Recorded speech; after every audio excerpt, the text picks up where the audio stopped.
você que começou ontem e já trouxe aí o seu preço. Eu vou tentar economizar um pouco a voz hoje, tá? Então, eu não vou repassar a resolução do caso que eu tinha deixado, mas vou deixar aqui os slides com a resolução e também já tem ali a resolução proposta. Eu só simplifiquei aqueles cálculos aqueles valores que tinha que encontrar na DRE, né? Letra A, B, C e D. A solução proposta estava um pouco confusa. Aqui na apresentação, se vocês olharem, a nova versão vai estar um pouco mais simplificada, tá? Mas vamos começar a aula de hoje. Então, hoje a gente vai falar sobre demonstração de fluxo de caixa. Como eu comentei com vocês, é a terceira demonstração mais importante. Ela vem ganhando bastante importância na gestão das empresas. Obrigada, Josiane. Porque ela vem ali junto com a visão da DRE, que mostra o desempenho econômico da empresa. A demonstração de fluxo de caixa mostra o desempenho financeiro. E isso é bastante relevante, tá? Eu vou aproveitar para compartilhar com vocês agora aqui um vídeo que eu gravei, já faz algum tempo que eu gravei, mas justamente explicando essa lógica da demonstração do fluxo de caixa. Eu deixei salvo também no Classroom, para quem quiser assistir depois, mas vou partilhar aqui com vocês para a gente ver agora em conjunto.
Seria o oposto de caixa?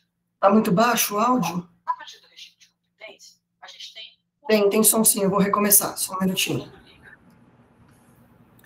Está muito baixo o áudio, professora.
Melhorou um pouco o som, pessoal? Ou continua muito baixo? Sem áudio. falar um pouco sobre demonstração. Eu estou no limite aqui, no máximo. Bom, porque esse é o fluxo de caixa. Basicamente, toda empresa começa de uma ideia. Muito baixo. E com dinheiro, novas ideias e realimentar o fluxo. Vamos ver se eu consigo que vocês captem o som a partir do meu microfone. Vamos ver se isso funciona, tá? Então, vou colocar para tocar aqui no meu computador para vocês tentarem captar o som. Vamos ver se funciona assim. Deixa eu só redirecionar para onde está indo o som aqui.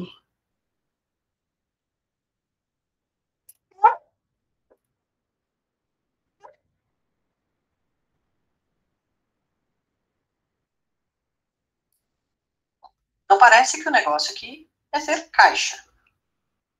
Peraí, caixa? Vamos falar um pouco sobre demonstração de fluxo de caixa. Bom, para que serve o fluxo de caixa? Basicamente, toda empresa começa de uma ideia. A partir de uma ideia, você desenvolve um produto. Com esse produto, você oferece e forma clientes, fecha contratos para receber dinheiro. E com o dinheiro, ter novas ideias e realimentar o fluxo. Bom, então parece que o negócio aqui é ter caixa. Peraí, caixa? Mas na contabilidade, a gente não fala de regime de competência? Que seria o oposto de caixa? Bom, a partir do regime de competência, a gente tem o lucro líquido. E o lucro líquido é uma forma de demonstrar o caixa da empresa. Certo? Vamos pensar assim. Se eu pago tudo à vista e recebo tudo à vista, o lucro líquido é aquilo que eu espero que entre no meu caixa. Como resolver então essa diferença, se as coisas não são iguais? Vamos imaginar que o caixa é uma piscina. Você tem o nível da piscina, que representa o saldo atual. Tem coisas que fazem o saldo subir, tem coisas que fazem o saldo descer. Tá, o que faz o saldo aumentar? O que enche a piscina? Basicamente, receber dinheiro. Ou deixar de pagar. Também é uma forma. E o que faz o caixa ir embora? Esvazia a piscina. Pagar as contas. Ou deixar de receber. Resumindo, o que aumenta o nível do caixa? Quando você reduz o seu volume de ativos ou você aumenta os seus passivos. E o que diminui o nível do caixa? Aumentar os seus ativos e diminuir os seus passivos. Pensar em ativo e passivo não é tão lógico, mas vamos sempre ter a piscina em mente. Bom, mas existem também coisas no lucro líquido que não são caixa. Por exemplo, depreciação, amortização, juros não pagos. Esses caras a gente chama de ajustes. Coisas que realmente não são caixa. E quando a gente soma ou subtrai esses efeitos, a gente se aproxima novamente do caixa. Ficou confuso, né? Eu falei de duas ideias muito desconexas. Vamos tentar juntar tudo. É só sistematizar. Bom, partimos novamente então do lucro líquido, que é aquilo que a gente espera que entre no nosso caixa.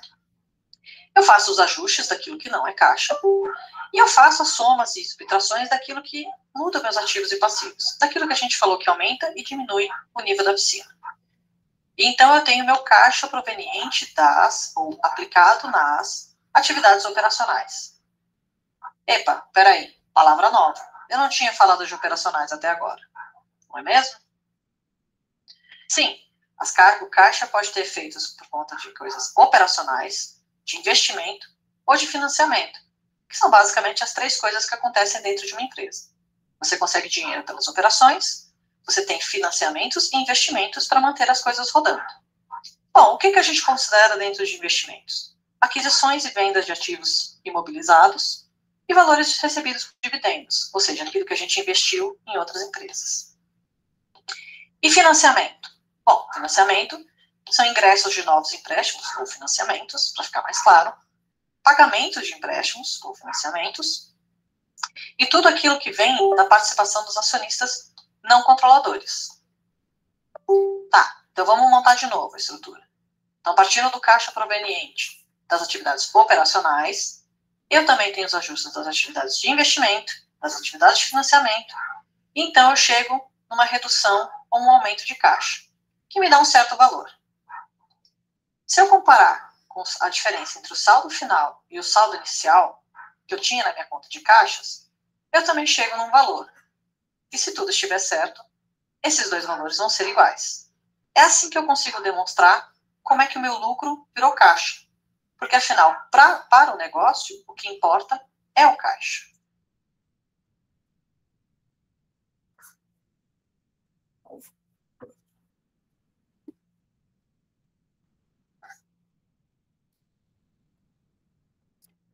Melhor, né? Deu para ouvir um pouquinho melhor aí o som, né? Beleza. Aqui era mais para ilustrar o que a gente vai explicar agora, com um pouco mais de contabilez nos próximos slides. Tá? Rangel, tem algum comentário a fazer? Levantou a mão? Foi por engano? Ok. Tudo bem, tranquilo. Então, deixa eu compartilhar de novo aqui com vocês nossa apresentação de hoje.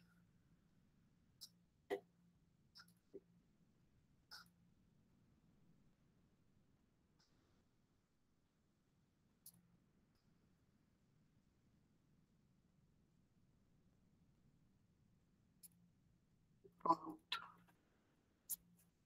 Vamos lá. Então, eu já comentei isso nas outras aulas, mas é sempre bom reforçar. Qual é a importância do caixa? A gente sabe que contabilidade pensa mais no conceito de competência e busca uma visão de desempenho da empresa, porque ainda assim o caixa é importante.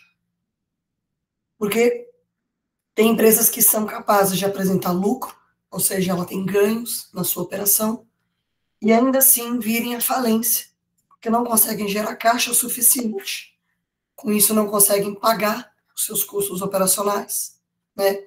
Não conseguem pagar os juros dos seus financiamentos, né, que a gente chama de serviço da dívida, ou não conseguem pagar os dividendos dos seus acionistas. Isso leva a empresa a pedidos de falência. E é quando alguma dessas partes que não recebeu os seus valores devidos solicita que a empresa venda todos os seus ativos para forçar ela a ter caixa e honrar os seus compromissos. Essa é uma situação que nenhuma empresa gosta de viver. Então, vamos trazer aqui um comparativo, né, entre as diferenças básicas de DFC e DRE. Né?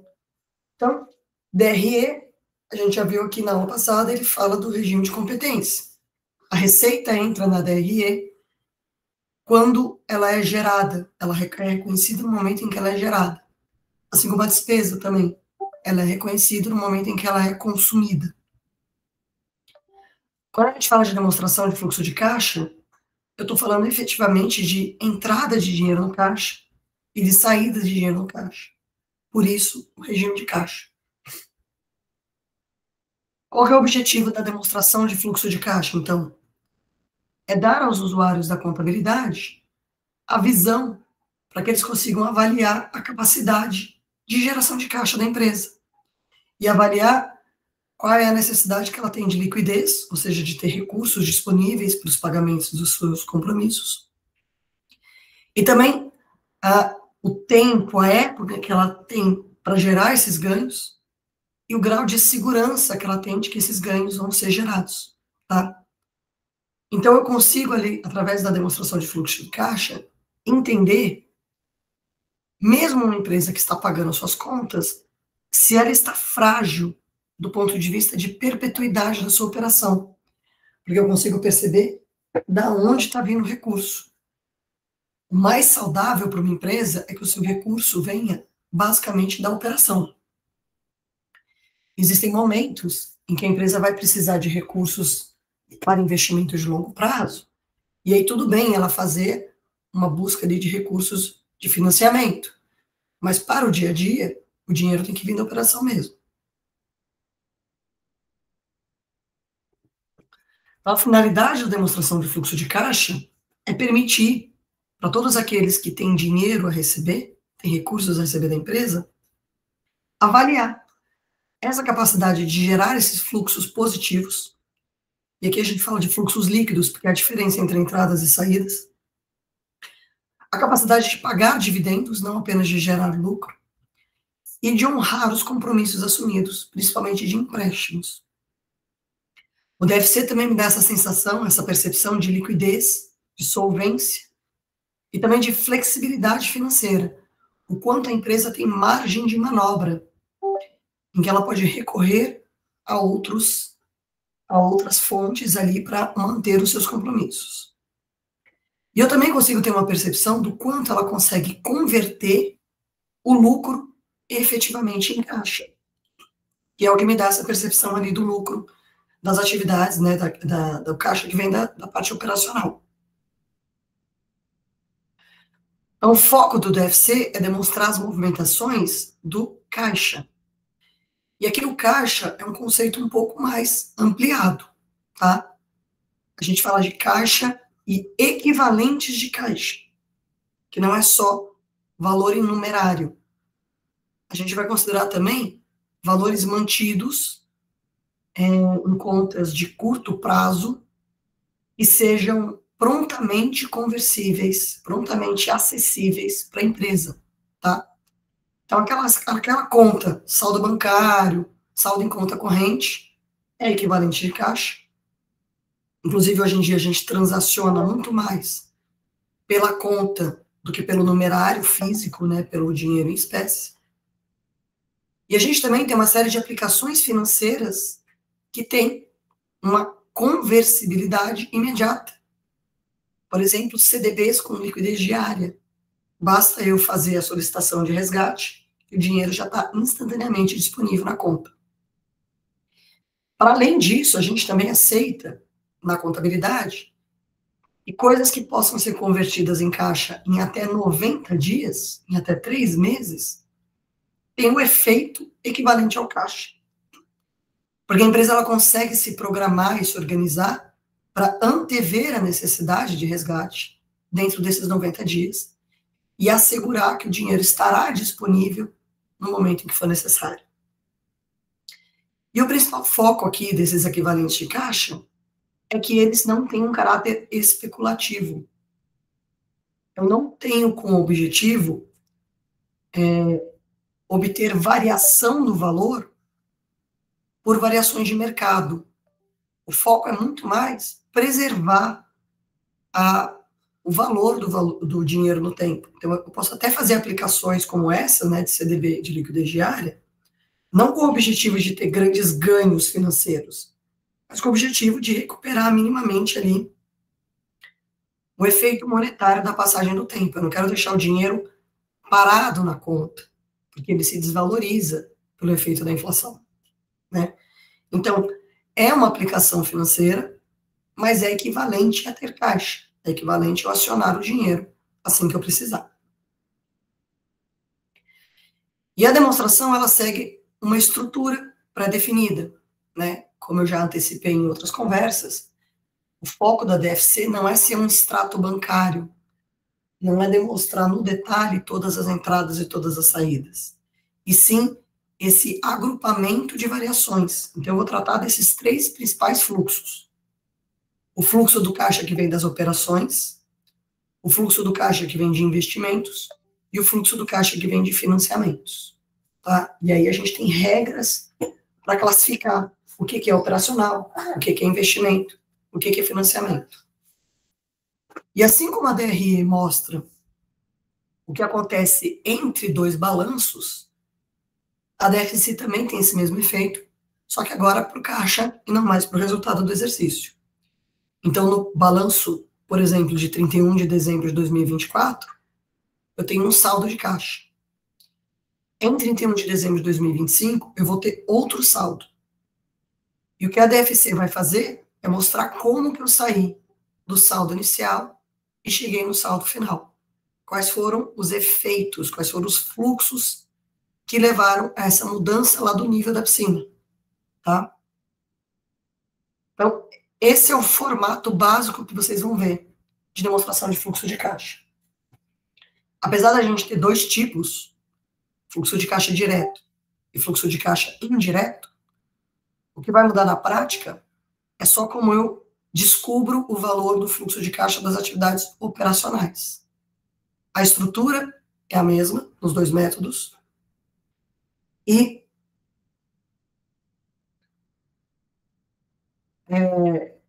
a ordem também é a mesma. Então, eu começo com atividades operacionais, depois eu venho com investimentos, depois financiamentos, né? Então, sempre mostrando o valor que eu tinha no início do período, o valor que eu tenho no final, e abrindo a variação total nesses 3 agrupamentos. Da onde vão vir as informações, então, para eu montar o fluxo operacional de investimento e de financiamento? Vai vir dos grupos do balanço. Então, o balanço patrimonial, ele me permite ter essa visão da variação. Então, operacional é aquilo que, normalmente, fica no circulante, tanto do lado do ativo quanto do lado do passivo. Então, é o valor que eu recebo do cliente, o valor que eu pago para o fornecedor, o valor que eu pago de salários, a venda que eu faço dos meus estoques, ou a constituição de um volume maior de estoques, os valores que eu tenho a receber do meu cliente, né? Então, se eu recebo à vista, eu tenho uma variação mais rápida, se eu recebo a prazo, eu represo esse efeito. Todos os ativos e passivos circulantes também são vistos como mais operacionais. Podem haver exceções? Podem. Eu posso ter um passivo ou um ativo operacional como um realizável ou um exigível a longo prazo, que eles são dessa função ali de compra e venda de coisas, mas que eu dei um longo prazo para o meu cliente ou tive um longo prazo com o meu fornecedor, mas são exceções, são casos raros. O foco mesmo da operação acaba ficando no circulante. E o circulante geralmente representa um ciclo operacional da empresa. O que vai entrar nas atividades de investimento? Vão ser as movimentações que eu faço, principalmente no ativo não circulante.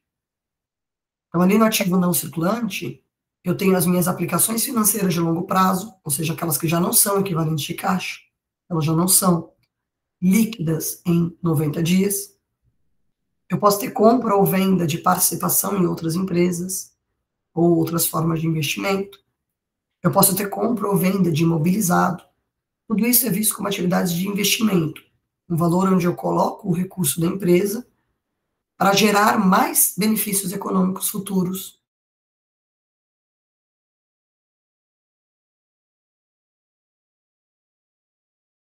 No momento em que eu estou adquirindo novos investimentos, eu reduzo a disponibilidade de caixa. Quando eu desfaço esses investimentos, quando eu vendo, quando eu substituo, eu estou aumentando a minha disponibilidade de caixa, tá? Então, isso vai acontecer nos 3 fluxos. Eu posso ter tanto aumentos quanto reduções dos valores. Não é que investimento é sempre consumo de caixa e financiamento é sempre aumento de caixa. Eu tenho que entender esse momento que eu estou fazendo ali, tá? E o financiamento, de onde ele vai vir? Ele vai vir das contas de passivo não circulante. Então, tipicamente, capital de terceiros, em que eu faço um pagamento em longo prazo, justamente porque eu estou buscando financiar a operação, estou buscando um recurso de mais longo prazo para ser aplicado na operação, e capital próprio, porque, né, aquele que tem o maior prazo possível de pagamento, já que ele é não exigível. Então, de novo, o que vai ser isso? Vai ser o empréstimo que eu obtive, vai ser a integralização de capital, e aí, de certa forma, o dividendos acaba afetando esse cálculo, assim como o pagamento de juros, né? Ele vai mudando essa relação. Quando eu pago dividendos, é como se eu estivesse devolvendo o recurso para o meu financiador. Então, isso é um ponto de ajuste ali, né? Porque geralmente o dividendos a pagar, ele vai dentro do passivo circulante. Mas a gente faz essa realocação aqui. Mesma coisa os juros. Os juros, quando ele está perto do pagamento, ele até vai para o circulante. Mas a gente entende que ele faz parte ali do financiamento, tá? Então, essa origem, né? Esse local onde eu visualizo as contas que influenciam os 3 grupos, ele é uma regra mais genérica, mas é claro que eu tenho pequenos ajustes a fazer, entendendo a natureza de cada uma dessas transações. Vamos lá. Atividades operacionais. São valores que estão ligados à atividade fim da empresa, o objetivo principal da empresa. Para que ela foi criada? Uma empresa comercial? Uma empresa industrial? Era uma empresa prestadora de serviço? todas as relações relacionadas a esse objetivo são atividades operacionais, né? Então, geralmente, também são as operações que vão aparecer lá na parte operacional da DRE. Compra, venda, então vai aparecer lá receita de vendas, imposto sobre faturamento, custo da mercadoria vendida ou do produto, a mão de obra que eu usei para executar aquele serviço ou para produzir aquele produto. Tudo isso vai estar ali dentro da própria DRE. E eu vou ver entradas e saídas de acordo com essas operações que têm aumento ou redução do meu resultado. Então, o que são recebimentos operacionais? Recebimentos de clientes, tanto de vendas à vista, quanto de vendas a prazo, de outros períodos. Eu também vou ter valores de entrada por conta das aplicações financeiras que eu fiz, né? Então, aqui a gente vai tratar rendimento de aplicação financeira no operacional se a empresa for uma empresa que tem essa característica de investimento.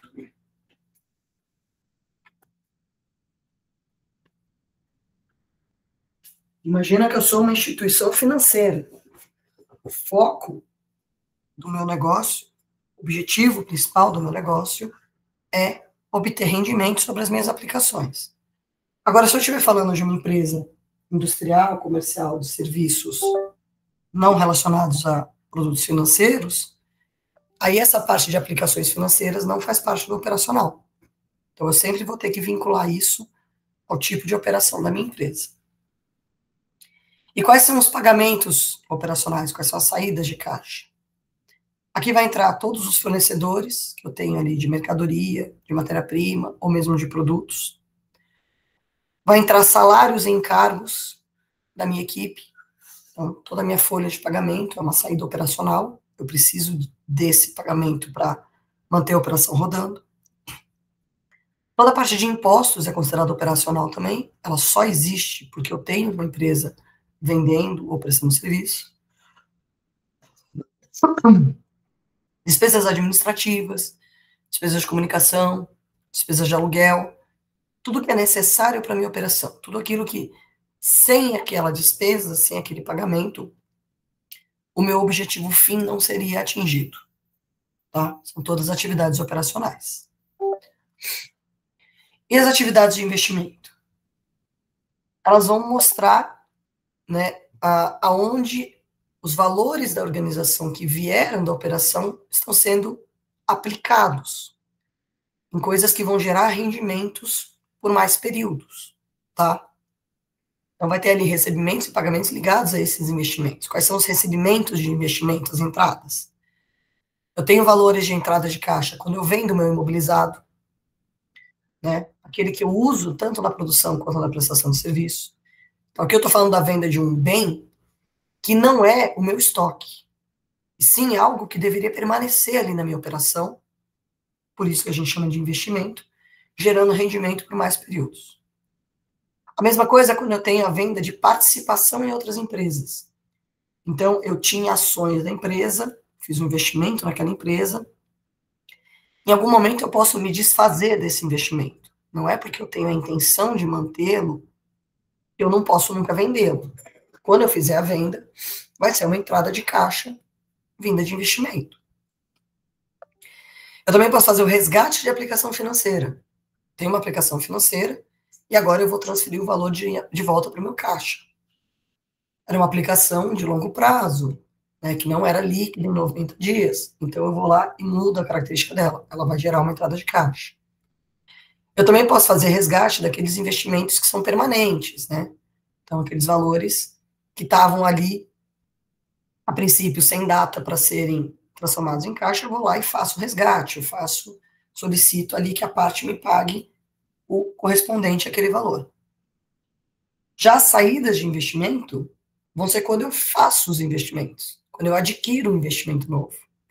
Então, vai ser a compra do ativo imobilizado, vai ser o momento em que eu adquiro participações societárias, então o pagamento da aquisição dessas participações. Vai ser o momento em que eu faço a aplicação financeira, então eu crio ali o saldo naquela aplicação que tem liquidez para mais de 90 dias. E pode ser, inclusive, conceder empréstimos, né? Pode ser através de mútuo, pode ser através de empresas do meu grupo econômico, mas se eu cedo empréstimo para alguém, isso é uma forma de investimento. Pensa principalmente em bancos, né? O banco, ele pega o recurso que ele coletou ali com os correntistas e ele cede empréstimos, aquilo vira um ativo, aquilo é um investimento. Ele tem a expectativa de que retorne com ganhos maiores em períodos futuros. Já as atividades de financiamento, elas estão relacionadas à necessidade de capital. O recurso que eu preciso para conseguir fazer minhas operações, para fazer tanto a operação quanto os meus investimentos. E aqui, do mesmo jeito, eu posso ter entradas e saídas, depende do momento do fluxo que eu estou falando, né? Mas essas atividades de financiamento são basicamente essa necessidade para projetos específicos, a necessidade para ter um caixa de giro ali, né, que a gente chama de capital de giro líquido, que eu uso para fazer as minhas operações, os valores que eu recebo dos financiamentos contratados. Eu fui lá e fiz um Finame, fui junto ao BNDES e busquei o financiamento para aquisição de uma máquina. Então, a aquisição da máquina é uma atividade de investimento, mas obter o recurso para financiar a máquina é financiamento. Então, é bastante comum a gente ver um aumento de recurso vindo de financiamento e depois ele sendo consumido em investimento, né? Então, e aí isso é bastante saudável para a empresa. Se a origem do recurso para fazer investimento foi um financiamento, eu estou casando bem ali o prazo das operações. Eu estou adquirindo coisas que vão levar um longo prazo para dar retorno, usando um capital que vai levar um longo prazo para ser pago. E esse casamento ele é positivo para a empresa. Outras formas quaisquer de empréstimos com entidades financeiras, a mesma coisa. Eu estou precisando de capital de giro. Vou lá e faço um empréstimo. Então, você vai ter a entrada desse recurso ali para manter a minha operação rodando. Eu posso ter entrada de novos sócios, ou seja, capital próprio. Ou então eu posso fazer a emissão e a negociação de ações, que é quando eu abro a minha empresa, torno ela pública, permito que qualquer pessoa seja acionista. Só tomando cuidado aqui de lembrar que, no momento em que a empresa faz a negociação direta, que a gente chama de mercado primário, ela recebe o recurso e usa esse recurso dentro da operação dela. Quando a gente faz a negociação da ação entre pessoas, isso a gente chama de mercado secundário. E esse valor de negociação não entra mais na empresa, é uma troca entre pessoas. Então, se eu, Denise, resolver vender as minhas ações da Siemens para o Daniel, o valor que eu negociei com o Daniel não influencia em nada o caixa da Siemens, tá? Porque já é mercado secundário. Agora, se a Siemens emite novas ações e eu adquiro essas ações, aí eu estou direcionando o dinheiro para o caixa da Siemens, tá? Então, só cuidado com isso. Quando a gente fala de negociação de ações, são ações que estavam em poder da empresa. Ela pode ter, inclusive, ações em tesouraria, em que ela tirou de circulação do mercado no primeiro momento, e depois ela vai voltar a negociar essas ações. Então, quando sai da empresa para os novos acionistas, gera entrada de caixa na empresa.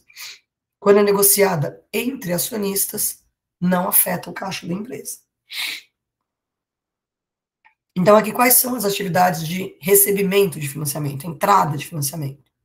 O momento que eu emito as ações, o momento que eu faço a captação do empréstimo, o momento que eu tenho um aumento de capital. Esse é o fluxo natural do financiamento, a entrada do recurso. Mas é óbvio que em algum momento eu tenho que devolver parte disso para os meus financiadores.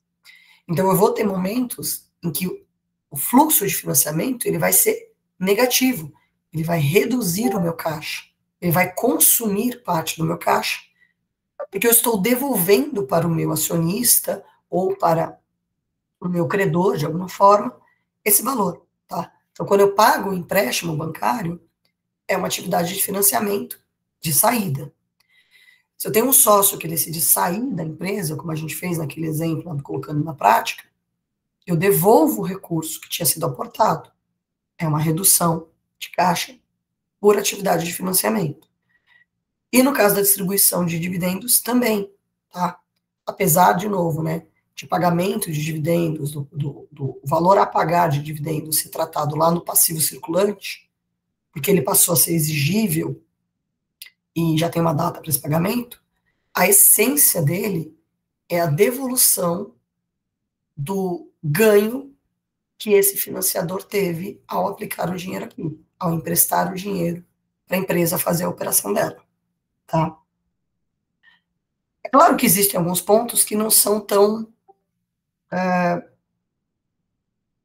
como eu diria assim, não são tão sedimentados. Existem algumas operações que cabe discussão de se a gente entende que é financiamento ou é investimento, ou é operacional, né? Então, um desses pontos polêmicos que a gente tem em relação à classificação entre operacional e financiamento é pagamento de juros e pagamento de dividendos, tá?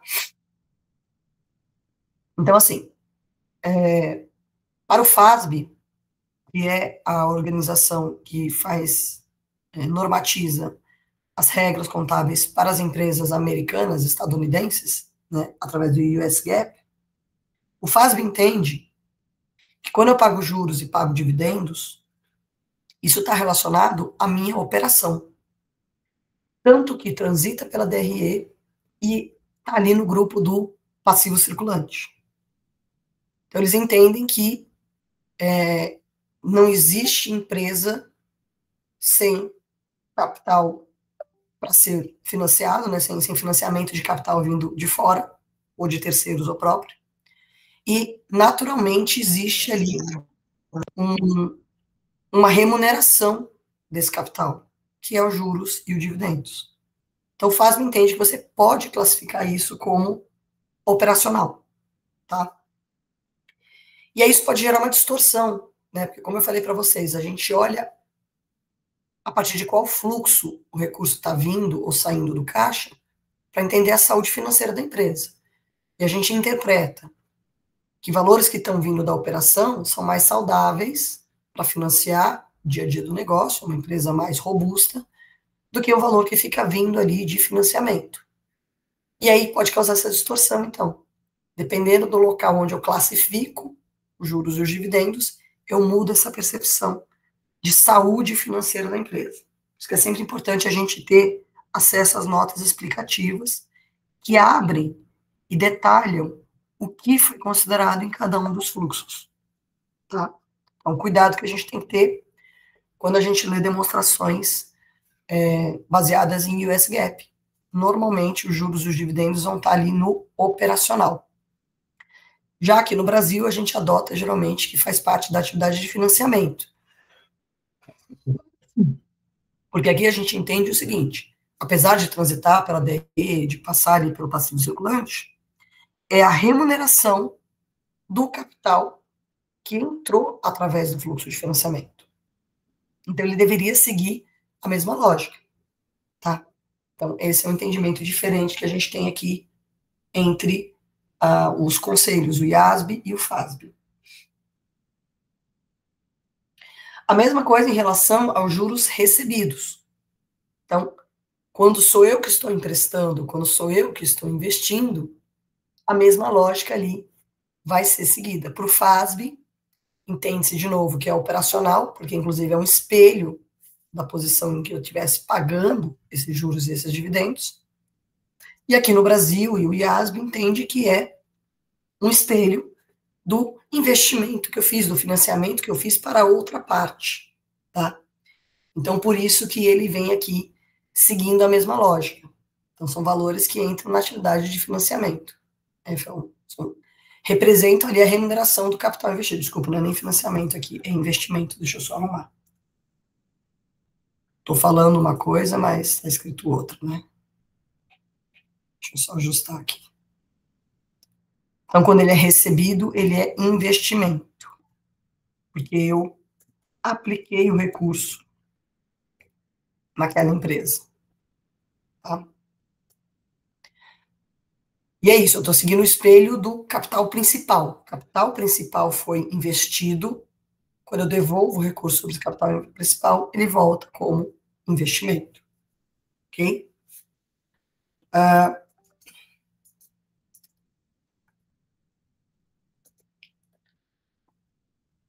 Outro ponto que também pode gerar o mesmo tipo de discussão é a operação de duplicatas descontadas. O que são duplicatas descontadas? Então, a gente chama de duplicatas ou contas a receber, né? Se a gente pegar o histórico de origem dessa conta, lá na Idade da Pedra, no tempo dos maias e astecas, a gente pode brincar assim, quando você fazia uma venda, não era tudo eletrônico como é hoje.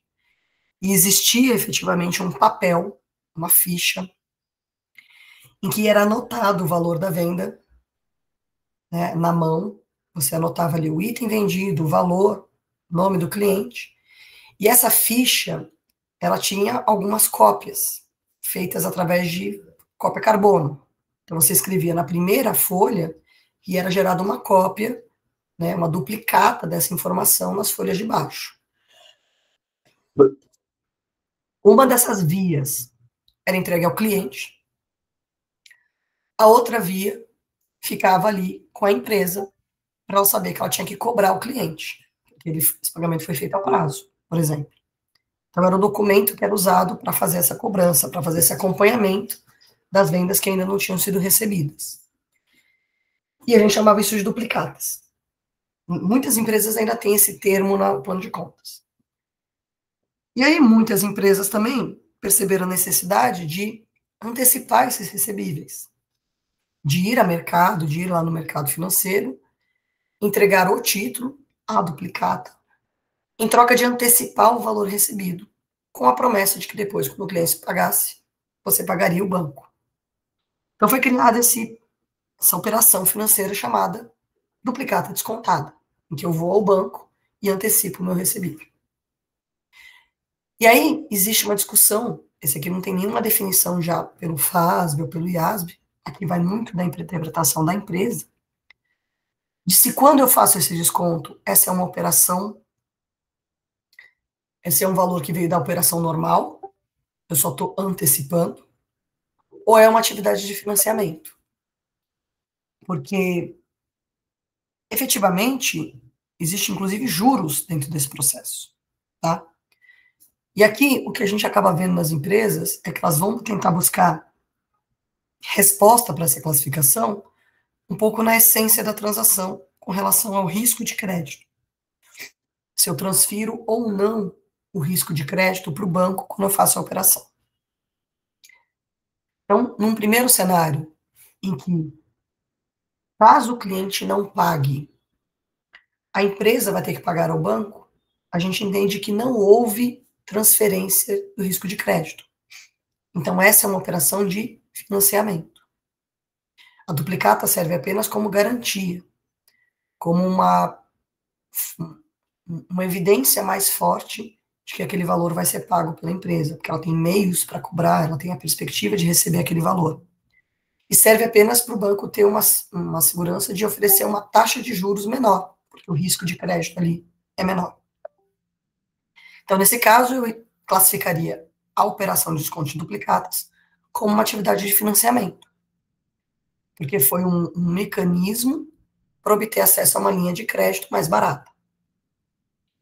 Agora, se eu faço a transferência de riscos e benefícios para o banco, ou seja, o risco de crédito é do banco, se o cliente paga ou não paga, é o banco que vai cobrar, e para a empresa isso está resolvido, eu posso entender que eu estou fazendo a venda do título como uma continuidade da minha operação. Então, eu peguei o título e vendi ele com todas as suas características para o banco. E o que eu contratei com o banco não foi um financiamento em que em algum momento eu vou ter que pagar de volta. O banco já descontou os juros da minha operação, né, que é o custo da minha operação, e ele vai atrás de receber o valor. Eu não tenho mais relação. E aí eu posso dizer, então, que essa é uma atividade operacional. Que eu estou vendendo um produto financeiro, que é o título que prometia pagamento no futuro. Tá? Mas esse aqui não é um ponto pacífico de classificação, é um ponto polêmico. A gente sempre usa esse bom senso, tenta usar aqui a essência sobre a forma, para entender qual dos dois grupos representa melhor a origem desse recurso, se é operação ou se é financiamento. Mas vocês podem encontrar as duas contabilizações, as duas formas de apresentação nas empresas que vocês forem verificar a preparação da DFC e a defesa para as duas formas, tá? Então, esses são alguns pontos que servem para a gente lembrar que contabilidade não é uma ciência exata. Cabe interpretação, cabe subjetividade e cabe, então, esses ajustes na forma de tratamento. Eu trouxe aqui para vocês um esquema comparando a forma de fazer pelo método direto e pelo método indireto. Então, vocês vejam que os grandes blocos são iguais num método e no outro. O que muda é o ponto de partida para fazer o fluxo de caixa das atividades operacionais. E apenas isso. A partir desse ponto, o funcionamento, a lógica, a forma como eu faço o resto do fluxo é igual no método direto e no método indireto. Curiosamente, aqui no Brasil, a gente tem por hábito cultural fazer e apresentar as demonstrações pelo método indireto. E o método indireto tem esse nome porque, ao invés de eu ir lá e no detalhe entender todos os recebimentos, todos os pagamentos das operações, eu parto do lucro, como eu fiz naquele vídeo que eu mostrei para você, eu parto do lucro e faço os ajustes daquilo que ainda não virou caixa. Ou seja, o método indireto ele pode ser construído a partir das demonstrações do balanço e da DRE. Eu não preciso ter acesso ao detalhe da operação da empresa para construir o fluxo de caixa pelo método indireto. Já pelo método direto, eu preciso ter acesso aos relatórios gerenciais, eu preciso ver ali as movimentações que vieram da operação para conseguir fazer a construção dos dois blocos de recebimentos e de pagamentos, tá? Então, para eu trazer exemplos de método direto, eu tive que recorrer ao livro do professor Borinelli e do professor Pimentel, porque eu não encontro nas publicações de empresas de capital aberto publicações pelo método direto. Culturalmente, a gente não adota muito essa prática, tá? Então, como eu falei para vocês, a única coisa que muda é o bloco das atividades operacionais. Eu trouxe aqui para vocês um exemplo que está lá no livro, na página 257. Então, o que eu tenho ali? Eu tenho a soma de todos os recebimentos de clientes.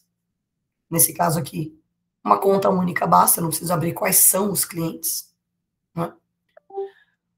E eu tenho a abertura dos pagamentos, aí sim um pouquinho mais de abertura. Eu tenho tipos de pagamentos diferentes. E é interessante a gente ver que tipo de pagamentos, fornecedores que a gente tem.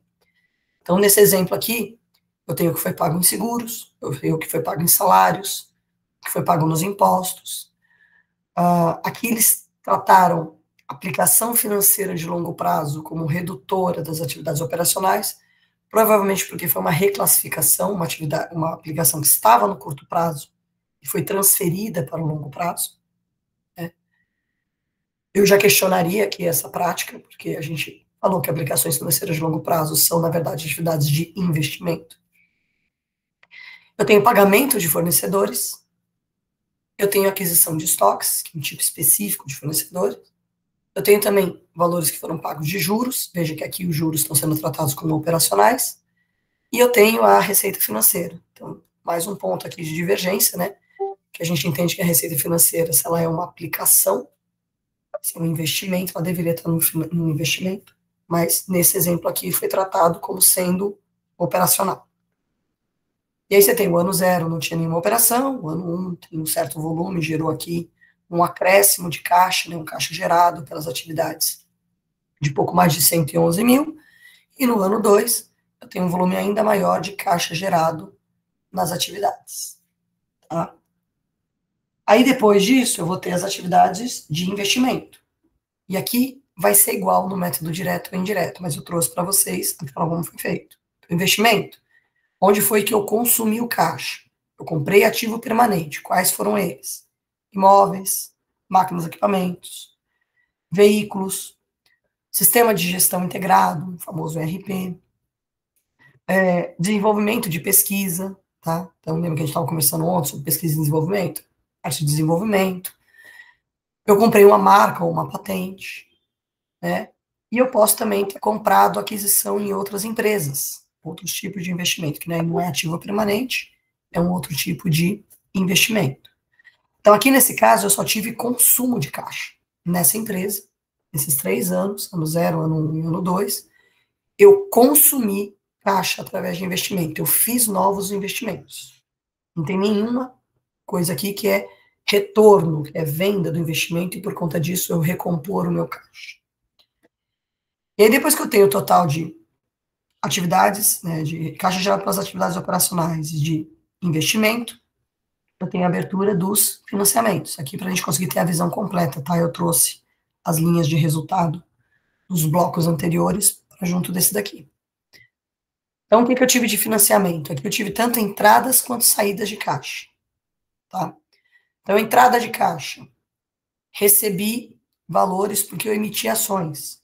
Eu fiz um IPO, ofertei pela primeira vez ações da empresa no mercado, fiz a venda primária, esse dinheiro entrou no meu caixa. Depois eu recebi no ano X1 um empréstimo de longo prazo, então eu fui ao banco e obtive um empréstimo e esse dinheiro entrou aqui no meu caixa. E aqui ele tratou como redução da atividade de financiamento o pagamento pelo ativo adquirido. Então, adquirir o ativo foi investimento, pagar pelo ativo adquirido é pagar o financiamento dele. Então, eu tive uma saída de caixa nesse sentido. Uma parte dele em X1, outra parte em X2. Depois, em X2, eu tive o pagamento de um software que eu adquiri. Então, estava lá no investimento, né? Aqui, ó, sistema de gestão. E aqui eu tenho o pagamento dele. Eu falei para vocês, é bem comum a gente ver que ou o dinheiro entra para eu fazer a aquisição, ou eu faço a aquisição e depois eu tenho que pagar de volta esse valor, tá? E aqui também entrou como atividade de financiamento os dividendos pagos, né, os valores que estavam ali relacionados ao investimento que foi feito, né, o financiamento que eu obtive com capital próprio, eu estou devolvendo em forma de dividendos. Então, aqui nas atividades de financiamento, no primeiro ano eu gerei caixa, 300 mil, mas nos anos seguintes eu consumi. No X1 eu consumi bem pouquinho, mas em X2 eu já consumi um volume maior, tá? E aí eu tenho o líquido, né? Se eu considerar operacional com investimento com financiamento, no primeiro ano eu tive um aumento líquido aqui de caixa, no segundo ano eu também tive um aumento, e no terceiro ano eu tive uma pequena redução de caixa. E aí eu vou comparar essa variação que os 3 fluxos me trouxeram com a variação do próprio saldo. Eu tinha começado o saldo inicial sendo 0, terminei com 120 mil. E agora eu sei de onde vieram esses 120 mil. Vieram de um financiamento da emissão de ações que eu fiz. Eu consumi grande parte investindo para preparar minha operação e ainda assim sobrou 120. Já no ano X1 eu já estava com mais operações rolando, então eu já tive caixa que veio das operações em si, eu fiz um pouquinho mais de investimentos e eu comecei a devolver os financiamentos. Ainda assim eu tive um saldo positivo. No terceiro ano eu tive mais caixa da operação, mas chegou a hora de pagar uma conta maior, em termos de devolver o que eu tinha recebido, e também de fazer aportes maiores de investimento. Eu tive que, provavelmente, aumentar aqui a minha estrutura, adquirir mais coisas que me permitissem continuar crescendo. Isso me deu uma pequena redução de caixa. Não que tenha sido um grande problema, porque eu ainda estou com um valor de caixa bastante alto. Então, eu tinha essa folga, esse espaço para fazer essa devolução dos valores, tá? Então, esse aqui é o exemplo de uma empresa com caixa bastante saudável. Né? Ela tem um saldo final bastante positivo, mais do que necessário para cobrir as suas operações. Ainda assim, ela conseguiu fazer investimentos para se manter em crescimento, em expansão. Já começou a gerar caixa da operação, valores maiores do que esses investimentos que ela fez, e conseguiu começar a devolver os valores que ela obteve de financiamento. Como exemplo do método indireto, aí eu já posso recorrer às demonstrações que são publicadas. Então, eu também compartilhei lá com vocês essas demonstrações, né? da Petrobras. Eu gosto dessa demonstração de 2017 da Petrobras, porque ela é bem completa, mas vocês podem pegar mais recentes e ver que o padrão se mantém ali, tá? Então, mesmo a demonstração de fluxo de caixa já sendo uma variação de saldos entre 2 anos, eu ainda assim tenho o comparativo do fluxo de 17 e do fluxo de 16. Tá? Então, na verdade, eu estou vendo o que aconteceu com o saldo desde 2015 até 2017. E aí, como eu falei, ele vem do método indireto, ou seja, eu parto do lucro, eu parto da informação que vem da DRE, e a partir daí eu faço uma série de ajustes daquilo que está considerado no lucro, mas não afeta o caixa, ou vice-versa, afeta o caixa, mas não estava ali no lucro, tá? Então, quais são os ajustes que a Petrobras apresentou? Então, ela partiu de um lucro, então em 2017 ela teve um lucro bem pequenininho, em 2016 ela teve um prejuízo grande. Esses números podem parecer pequenos aqui, mas a gente está falando em milhões de reais, tá? Então, o que ela ajustou aqui? Ó, ela tem um plano de pensão, né, um plano pós-emprego, em que ela garante um rendimento mínimo ali para o funcionário depois que ele se aposentar. Isso gera ali uma despesa atuarial, um ajuste por conta da valorização, da projeção desses valores futuros. Então, ela teve essa despesa, ela teve essa piora no resultado dela, né? Aí depois ela tem um resultado que veio dos investimentos que ela teve. Então, num ano, ele foi negativo, no outro ano ele foi positivo. A gente tem ali a depreciação, que ele estava lá no lucro líquido, ele estava reduzindo o meu lucro, mas ele não é efeito caixa, então eu tenho que expurgar esse efeito. Se eu tinha reduzido o meu resultado em 42 bilhões, né, em 2017, então eu tenho que voltar esse efeito para dentro, né, do efeito do caixa, porque foi um dinheiro que foi gerado e não foi consumido, porque eu não pago a depreciação para ninguém.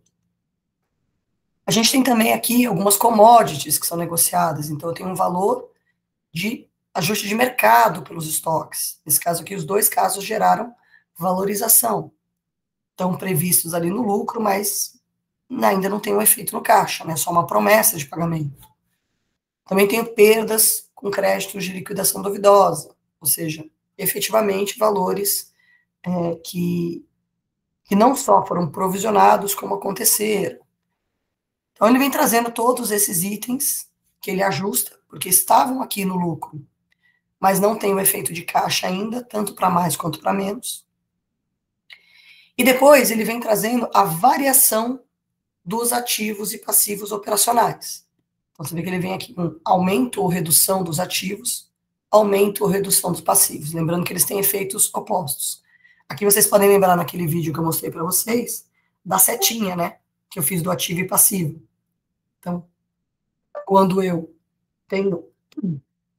aumento o saldo de caixa, é porque eu tive menos ativos, ou seja, mais valores já realizados, ou mais passivos, mais valores que ficaram a pagar. Quando eu diminuo o nível da piscina, é porque eu tenho mais ativos, mais valores que ainda não viraram caixa, ou menos passivos, valores que eu já andei pagando, por isso eu tenho menos dívida, né? É esse efeito que está aparecendo aqui. Então, quais são os ativos operacionais? Contas a receber, estoques, depósitos judiciais, e ele agrupou aqui outros ativos que eram menos relevantes para fazer a abertura.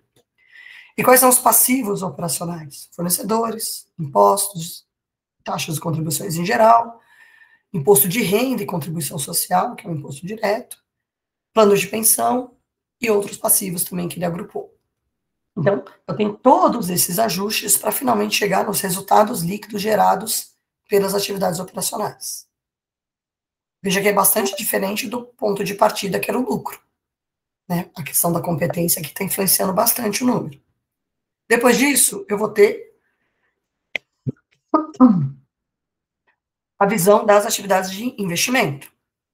Então, quais são as atividades de investimento que ele teve? Ele adquiriu ativos imobilizados, intangíveis, ele teve a adição de alguns investimentos, ele recebeu valores pela venda, né? Aí que tem desinvestimentos, tá vendo? Eu tinha investido, agora eu estou vendendo, então o valor está voltando para o meu caixa. Eu tenho resgates de títulos de valores imobiliários, eu tenho dividendos que foram recebidos por conta dos investimentos que eu fiz. E aí eu tenho volume de caixa vindo dos investimentos. Depois eu tenho volume de caixa vindo dos financiamentos, né? Participação de acionistas não controladores, aqui eu tenho captações de mercado que eu fiz, amortização dos valores que eu tinha de empréstimo, tanto do principal quanto dos juros, dividendos que eu paguei para os meus acionistas e recebimentos pela venda de participação, né, de outras empresas que eu tinha aqui, tá? Eu também tenho aqui fora dele, e aí você vê que ele não trata nem como financiamento, nem como investimento, nem como operacional, para evitar a polêmica, a Petrobras escolheu deixar o efeito de variação cambial fora. Que ele não é exatamente nenhuma das três coisas. É o fato de que ela tem caixa em moeda estrangeira e essa moeda variou, flutuou. E aí, por conta disso, ela tem esse efeito. Então, é um efeito que está no caixa, mas que não vem especificamente de acordo com a definição, nem da operação, nem de investimento, nem de financiamento. E aí ela coloca, né, caixa do início do período, caixa do final do período, e a variação que aconteceu vai ser exatamente esse aumento ou redução que está apresentado aqui, tá? Bom, o que eu quero que vocês façam agora? Sabendo, né, que a gente como que a gente faz, eu quero que vocês tentem fazer o método indireto usando essas informações aqui. Então, eu tenho o DRE, ponto de partida, né, para o método indireto vai ser esse lucro líquido, e aí vocês vão precisar fazer os ajustes daquilo que está aqui na DRE, mas não tem efeito caixa. E eu tenho aqui ativos e passivos operacionais, para vocês também pegarem o efeito de variação, né, para o ativo operacional, e depois a parte de investimentos e financiamentos, tá? Vamos fazer o seguinte, vocês começam a fazer agora esse exercício, e aí a gente, na volta do intervalo, então vocês têm aí 1 hora praticamente, né? Vamos dar 1 hora redonda, então às 8h10 eu volto e faço a resolução com vocês. Mas eu quero que vocês façam esse exercício de tentar resolver e não simplesmente me vejam fazendo a resolução, tá? Para vocês terem aí essa primeira experiência. Então, 8h10 a gente volta e eu faço com vocês a resolução aqui em sala de aula mesmo, ainda dentro da aula, tá bom? Vamos lá. Chegaram na variação de caixa, conseguiram fazer os 3 blocos.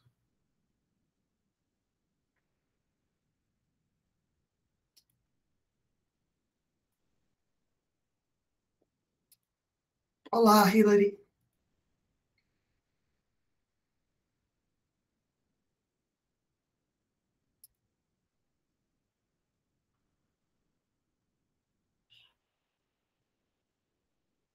O pessoal aqui que se formou em contabilidade relembrou os tempos de faculdade, né? Mais ou menos.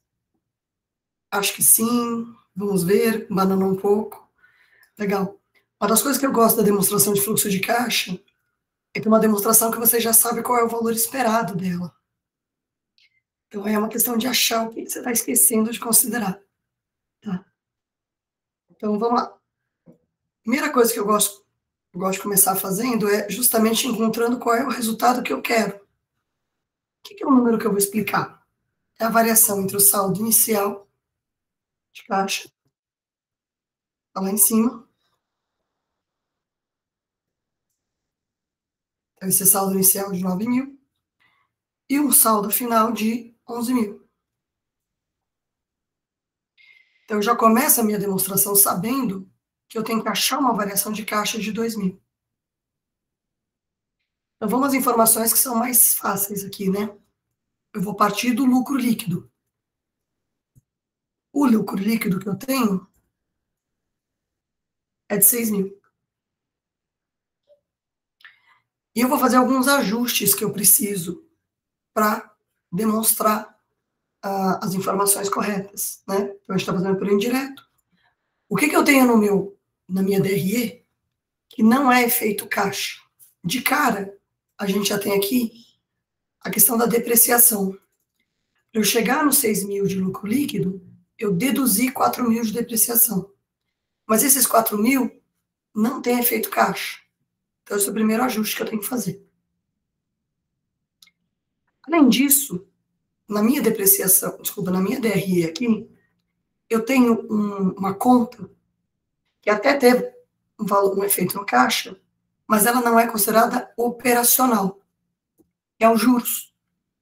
Então, os juros, que eu também abati para chegar aqui nesse resultado, eu vou somar de volta. Porque eu quero tratar ele não no grupo operacional, mas no grupo de financiamento. Então, já dei esses primeiros ajustes aqui para fazer no lucro líquido. O lucro líquido, que a princípio era de 6 mil, aqui deveria partir de 12 mil. Porque 4 mil não foi deduzido do caixa, e 2 mil eu não vou tratar como operacional, vou tratar lá embaixo. Então, para já não esquecer isso, eu vou vir aqui no fluxo de caixa de investimentos, desculpa, de financiamentos, e já vou incluir aqui, aí sim, o efeito do juros. Então, juros não é que ele não é um efeito caixa, eu só estou ajustando entre linhas. Não é operacional, e sim de financiamento. Depois, a gente tem aqui no operacional pelo indireto, as variações das contas do ativo circulante e do passivo circulante. Então, quais são as contas que eu tenho de saldo? Eu tenho contas a receber, eu tenho estoques, fornecedores e imposto de renda a pagar. Então, aqui eu vou ter que interpretar se cada uma dessas variações aumentou ou diminuiu o meu caixa. Então, meu contas a receber, ele era 20 mil e depois ele passou a ser 10 mil. O que significa, na prática, que eu recebi mais valor do meu cliente. Eu já estou com dinheiro no caixa, ao invés de estar esperando para receber. Então, essa é uma variação que vai trazer um efeito positivo de 10 mil. Então, é o valor que eu tinha antes, menos o valor que eu tenho agora. Eu trouxe para o meu caixa mais 10 mil, porque eu antecipei os recebíveis. Ao invés de esperar receber 20 mil, eu só estou esperando receber 10 mil. Esse é o efeito que eu quero entender aqui. Tá? E os estoques? Eu tinha 50 mil investido em estoque. Agora eu tenho menos. Eu tenho só 28 mil. Então é como se eu já tivesse usado esse estoque e transformado ele em caixa. O meu dinheiro não está parado no estoque. Ele está disponível. Então, de novo, eu vou pegar aqui o que era antes e vou tirar o saldo de agora. Eu trouxe 22 mil reais para o caixa ao reduzir o meu volume de estoques.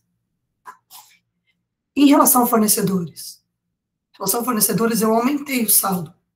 Eu deixei de pagar mais. Deixar de pagar aumenta o meu caixa. Então, aqui no passivo é o contrário. Eu vou partir do saldo atual e vou subtrair o que eu tinha antes. Eu aumentei meu caixa em 2 mil. E aqui, se eu olhar o imposto de renda a pagar, a mesma coisa. Antes eu tinha pago tudo à vista. Agora, eu deixei 2 mil para pagar no futuro. Então, isso aumenta a minha disponibilidade de caixa. O que eu tenho hoje, menos o que eu tinha antes. Então, as minhas operações trouxeram para o meu caixa, na verdade, um aumento de 48 mil no total. Poxa, mas eu só estou vendo 2 mil aqui. Então, vamos entender o que mais pode ter acontecido. Vamos ver aqui a questão de plantas e equipamentos. O que eu tive de variação de plantas e equipamentos? Eu comprei plantas e equipamentos. Eu tinha 16 mil, agora eu tenho 30. Então, eu aumentei meu investimento.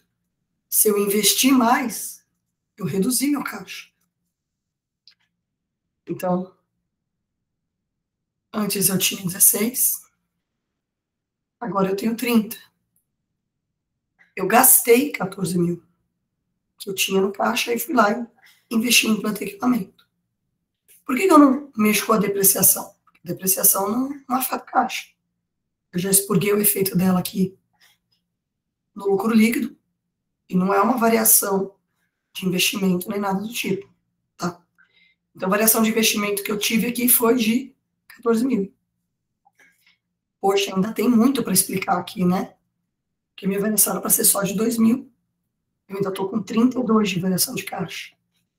Vamos olhar, então, os novos financiamentos. O que aconteceu aqui? Ah, eu paguei empréstimos.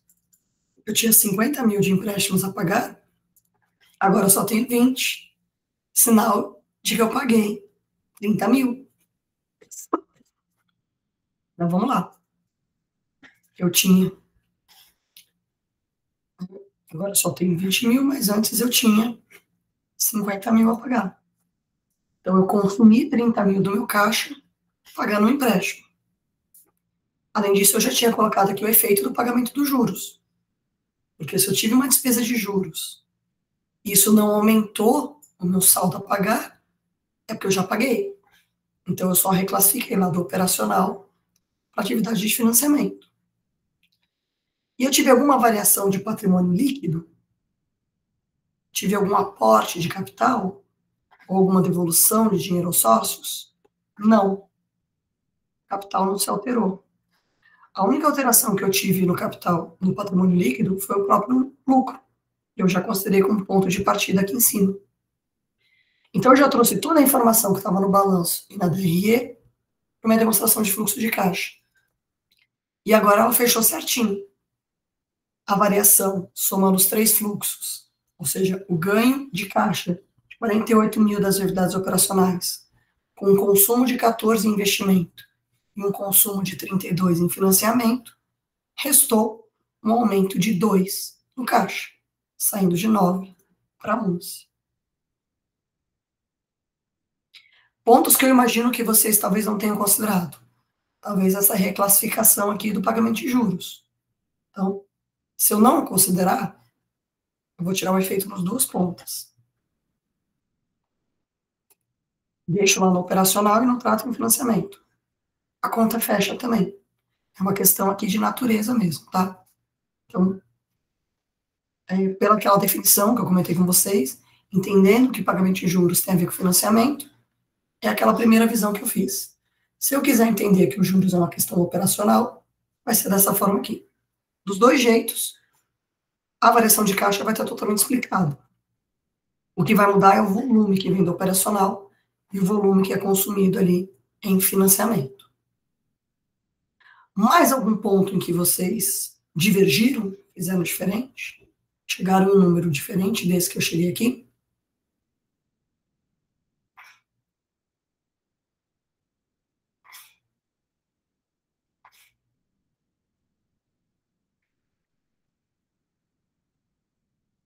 Vocês estão olhando ainda com calma? No final bateu. Geralmente o final bate, porque eu já sei qual é o valor final. Eu já sei que a variação vai ser de 2, porque saiu de 9 para 11. A questão é se lá no meio também fica certo, né? Ou talvez o mais relevante é que você consiga que os fluxos sejam corretos. Pode falar, Danilo. Professora, nesse ajuste de caixas aí, creio que eu não tenha me prestado atenção nesse momento, mas no ajuste de caixa ali não ficaria também a depreciação, tendo em vista que a depreciação ela não é uma saída de caixa, ela é só uma despesa? Isso, ela está naquela linha que eu chamei de ajustes de caixa. Perfeito, é só isso mesmo. Aqui em cima, esses 6 mil, eles são 2 ajustes. A depreciação, que é 4 mil, mais o de pagamento de juros, que deu o efeito de 6. Perfeito. Eu acabei esquecendo de colocar os juros aqui, mas... que nem eu comentei antes, aí no final deu certo aqui, mas corrigi aqui. Aí a questão dos juros entra naquela polêmica que eu tinha comentado com vocês. Tem algumas empresas, e até o FASB compreende que eu posso tratar os juros como operacional, e aí eu não faria esse ajuste, nem ali em cima no lucro ajustado, e nem lançaria depois aqui em financiamento, ou eu entendo que ele é de financiamento e eu preciso fazer o ajuste, tá? Das 2 formas é correto, é uma questão de interpretação do que é esse juros, se ele é operacional ou se ele é de financiamento. Mais algum ponto em que vocês pensaram diferente? Consideraram alguma variação a mais?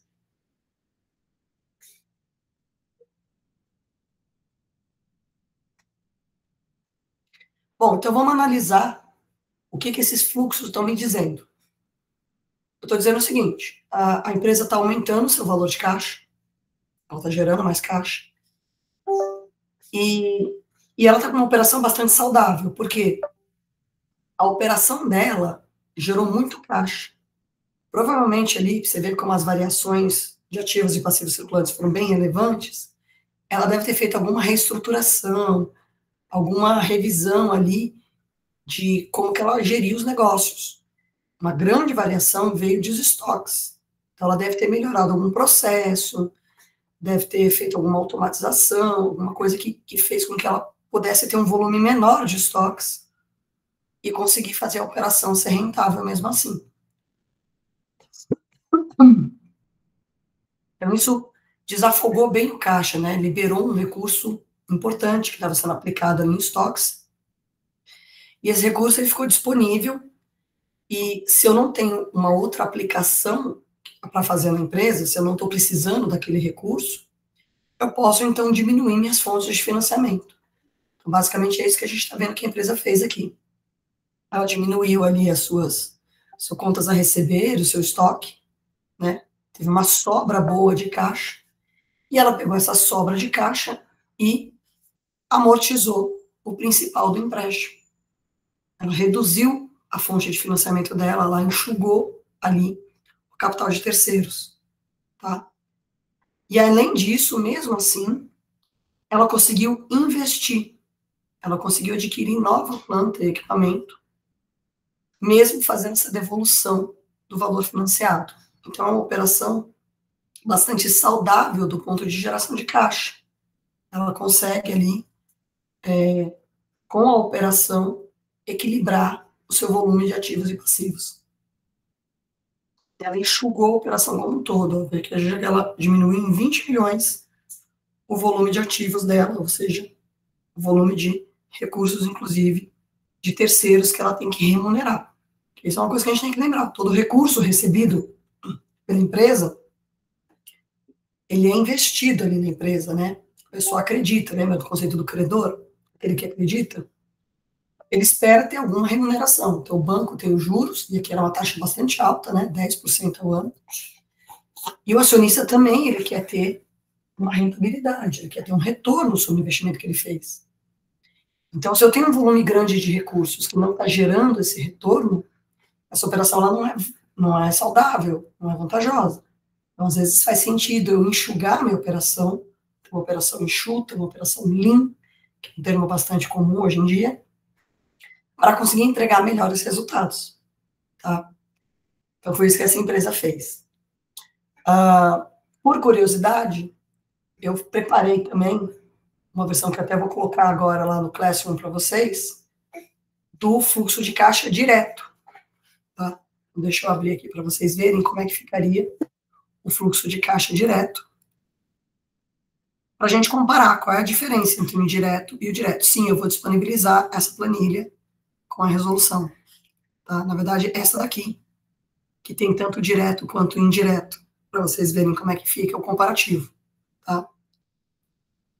Então, se eu vier aqui, aí já está tudo linkadinho, fica melhor, né? Então, se eu vier aqui na comparação dos dois fluxos, entre o direto e o indireto, eu vou precisar de algumas movimentações auxiliares para eu conseguir identificar os valores do fluxo direto.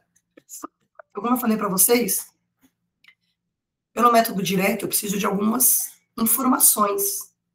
Eu preciso de um detalhamento maior, que não é só o balanço e a DRE que vão me dar. Eu preciso fazer minimamente essas movimentações entre saldo inicial, saldo final, e aquilo que eu sei que impactou essa conta.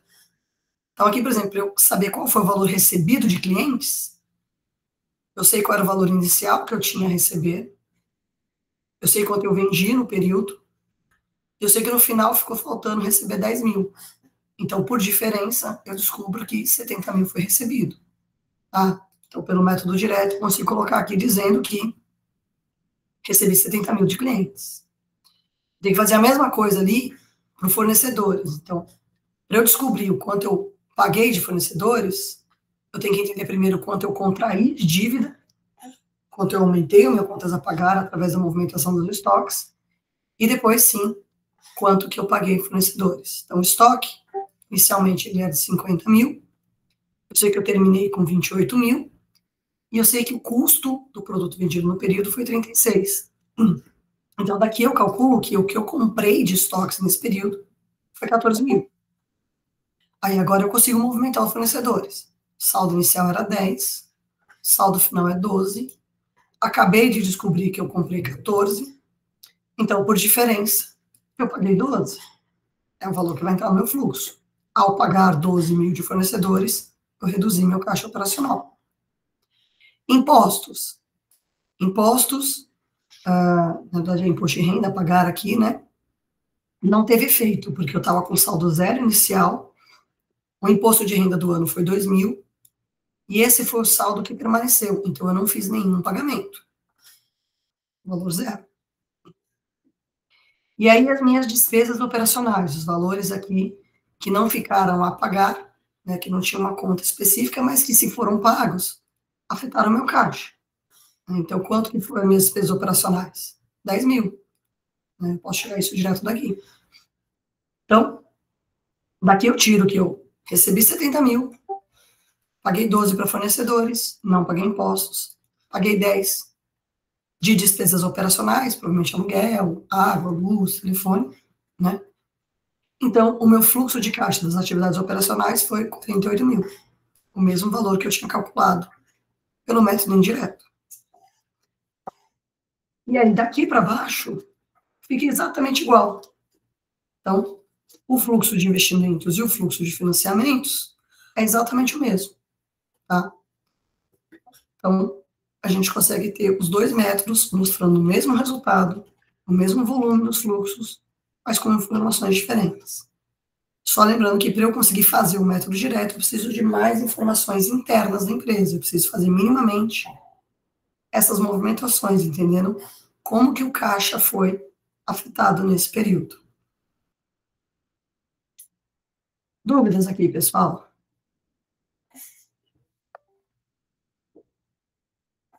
Tranquilo? Professora, boa noite. Boa noite. Eu só não entendi quando é que a gente usa um ou usa outro, se é uma escolha É uma escolha. estratégica. O que me faria escolher um ou outro? É uma escolha, e como eu falei, culturalmente no Brasil, a gente está habituado a usar o método Mais direto. indireto. As empresas Método todas direto? indireto. Ah, tá, indireto, ok. É o que eu mais vejo também. Isso. Por que que o Brasil, por que que a gente adotou esse padrão? Não faço a mínima ideia. Entendi. Não Isso tem é um um ponto porquê. talvez até a ser estudado aí, né? Eu acho mais simples. A senhora demonstrando aqui, eu achei mais simples de fazer o indireto. É mais fácil mesmo. Uhum.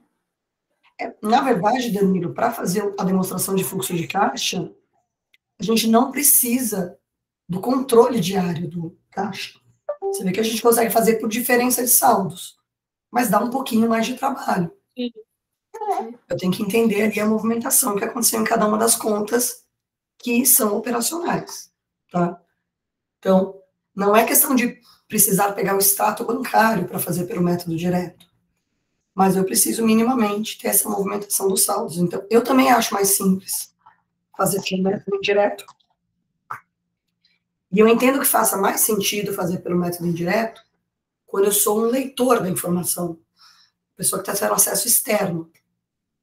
Agora, para a empresa que é a dona das informações, que trabalhou com essa informação na gestão dos negócios, ela não teria grandes dificuldades em fazer essa abertura do método direto. Então, realmente, eu não sei por que culturalmente, nós, como leitores da informação, aceitamos que a empresa faça um método que nós mesmos poderíamos fazer. Entendi. Acho que, como a senhora falou, eu estava dirigindo, acabei de chegar em casa. Acho que a senhora falou que era cultura, não, acho que eu não escutei essa parte. É Mas uma tá questão bom, professora, não tem. Obrigada. Nada.